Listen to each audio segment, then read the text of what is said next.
Pessoal, tem uma situação que poucos de vocês se atentaram para ela. Mais específica, duas decisões do Supremo Tribunal Federal. A primeira delas é essa aqui. Grave demais. O intuito é prejudicar ainda mais a situação do Brasil com a ampliação do foro privilegiado e também a manutenção de Jair Messias Bolsonaro na mão do Supremo Tribunal Federal. Ou seja, para manter o Bolsonaro na mão do STF, vai prejudicar ainda mais a situação. Zanin e Gilmar Mendes já votaram e defendem o foro privilegiado após a saída do cargo. Barroso pede vista. Vou explicar a situação para vocês e vou ler a matéria. Primeiro, o que é o foro privilegiado? Foro privilegiado é o direito de ser julgado por um tribunal específico. Então, por exemplo, eu, Sandro, cidadão comum, se eu ofender a honra ou a dignidade de alguém, vão me processar e eu vou para o juiz comum. Então, o foro de julgamento do Sandro é o juiz aqui da minha cidade. Se eu cometer uma ofensa à dignidade, à honra, ou então cometer um crime contra a Caixa Econômica Federal, por exemplo. Vou cometer um crime contra a Caixa Econômica Federal. Eu, Sandro, vou ser julgado pelo juiz de primeira instância da Justiça Federal, porque a Caixa tem foro. Então, assim, a depender da pessoa ou do cargo, né, ou do instituto, é um juízo diferente que vai julgar. E os senadores, deputados, presidentes, ministros, esses têm o foro privilegiado, ou seja, eles não passam pelos juízes comuns, eles passam direto no STF.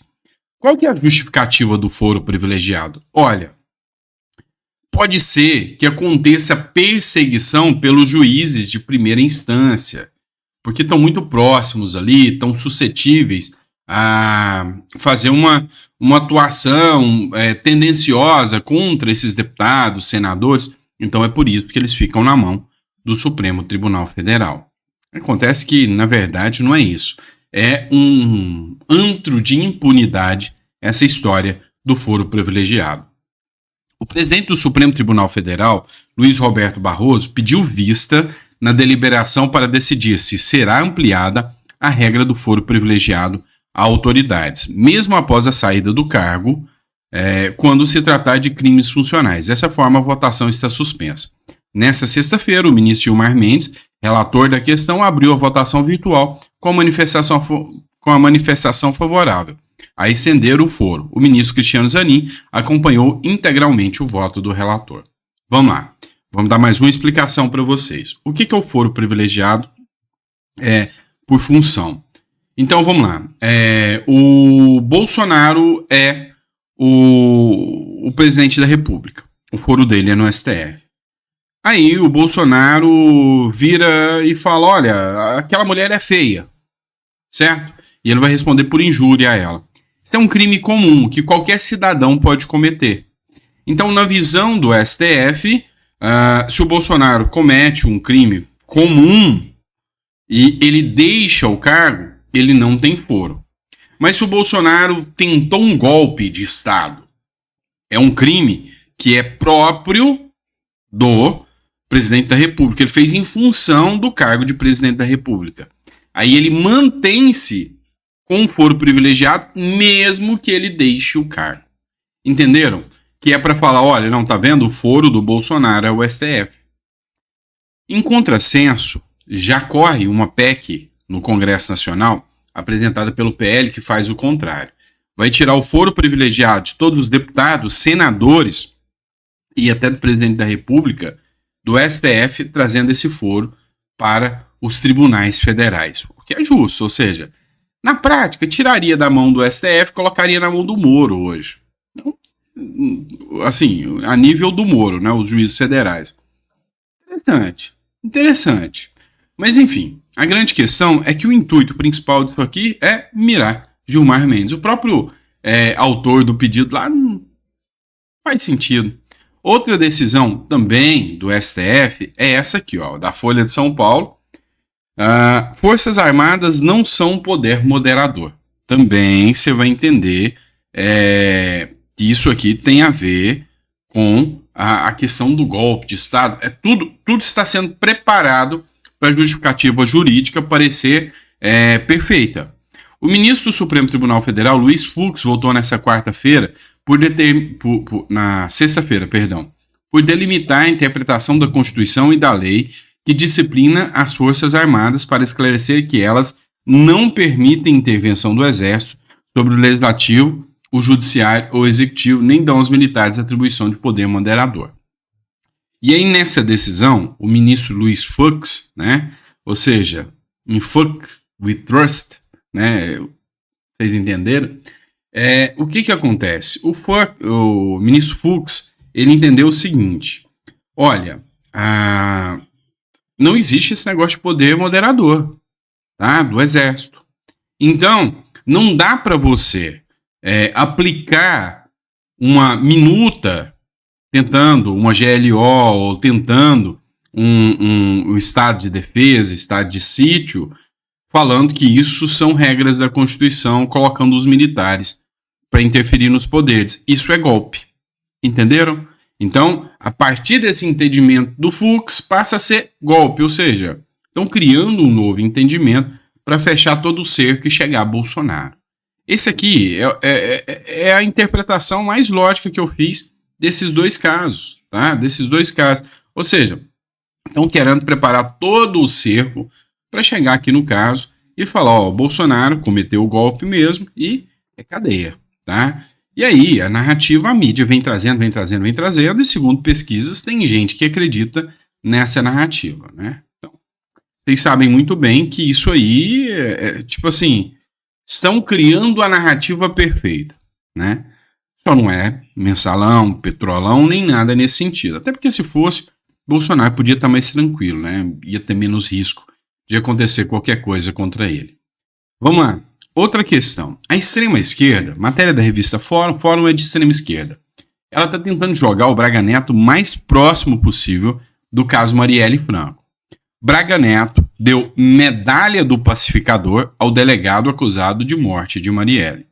O general Walter Braga Neto, um dos mais estrelados e destacados bolsonaristas durante o último governo federal e candidato a vice-presidente Jair Bolsonaro, na eleição em que foram derrotados por Lula em 2022, condecorou com a medalha do pacificador, uma das mais altas honrarias do Exército Brasileiro, o delegado Rivaldo Barbosa da Polícia Civil do Rio de Janeiro, acusado de ser um dos mandantes do assassinato da vereadora Marielle Franco, ocorrido em 2018. A informação da agência pública assinada por Kleber Lourenço. Então, eles estão tentando fazer de tudo para que seja atribuído ao Walter Braga Neto uma ligação dele com o caso Marielle. Tá? O que eles evitam publicar ou não querem publicar são matérias como essa aqui do antagonista. Lula promove general que nomeou o delegado acusado de mandar matar Marielle. Promoção é considerada normal dentro dos quadros do Exército e foi publicada nesta sexta-feira, dia 29, no Diário Oficial da União. Ou seja, o delegado que foi ali, o Rivaldo, que foi o estopim ali que preparou, articulou, deu o caminho e barrou o caso Marielle, ele foi escolhido por um general Richard. E o general Richard foi nomeado agora para o segundo, né? Ou seja, o segundo escalão aqui do Exército pelo governo Lula. E aí, diga-se que o general Paiva perguntou ao Alexandre de Moraes se podia nomeá-lo ou não. Vocês percebem que há uma vinculação muito grande de todos os segmentos. Isso aqui não dá para você falar, olha, tá vendo? Tem vínculo ali, foi por causa disso. Não, são situações igual. A nomeação é algo que vai correndo de carreira. Então, não dá para você falar, simplesmente por isso é responsável, o Lula é responsável. Não dá para fazer isso. É muito imoral por parte da esquerda o que eles fizeram. Tanto é que o delegado, um dos delegados responsáveis por investigar o caso Marielle, quando eles viram que o caso estava cobrando um desfecho maior, ele liberou o caso do namoro do Renan, filho lá, com a filha do Rony Lessa. Tá? Foi o próprio delegado que soltou essa cortina de fumaça e falou, olha lá, teve um namoro. E isso para a imprensa bater em cima e desviar o foco da realidade. Por quê? Porque estavam chegando no Brazão, na família Brazão. Então o próprio delegado soltou uma cortina de fumaça.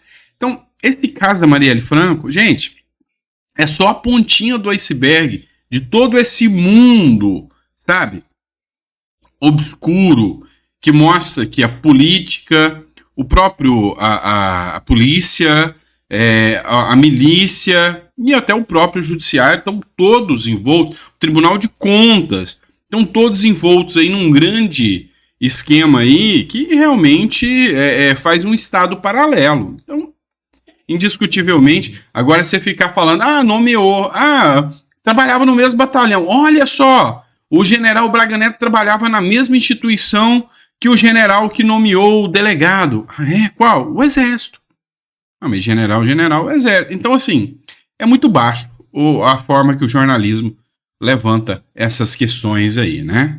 Vamos lá. Outro ponto aqui. E vamos falar da Argentina agora. E essa briga que está acontecendo lá com Argentina e Venezuela. Vocês devem saber o que está acontecendo. A Argentina falou, olha, tem fugitivos políticos, né? Perseguidos políticos na Venezuela que entraram dentro da embaixada e pediram socorro, pediram asilo. A Argentina concedeu esse asilo, de certa forma. A Venezuela cortou a energia da embaixada e cercou a embaixada. O Milei falou, se encostar no argentino, nós teremos um conflito aqui entre Argentina e Venezuela.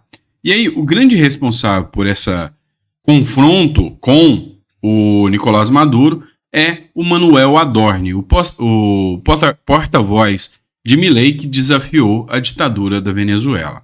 Portas-vozes costumam ser personagens enfadonhos, que apenas amortecem a relação entre a imprensa e os políticos com declarações protocolares. Na Argentina é diferente. O presidente libertário Javier Milei colocou no cargo alguém tão afeito às frases fortes quanto ele. Manuel Adorni, um analista e consultor econômico e professor universitário que já trabalhou por vários sites, jornais e emissoras de TV e rádios locais, tem se destacado pelas declarações contundentes na tradicional entrevista coletiva que concede diariamente à imprensa argentina. Este mês, durante o bate-boca público devido ao envio aos Estados Unidos de um avião venezuelano que havia ficado retido na Argentina desde junho de 2022, o ministro das Relações Exteriores da Venezuela, Ilhan Gil, chamou Adorni de cara de pau. Ou seja, o conflito está acontecendo em todos os segmentos entre Venezuela e Argentina. Pois é, vocês estão percebendo que o clima aqui na América do Sul está ficando bem mais tenso que de tempos atrás, né? Tá bem mais tenso, né? Pessoal, é isso, tá? A gente volta com mais conteúdo para vocês daqui a pouquinho. Um grande abraço, vejo vocês no próximo editorial.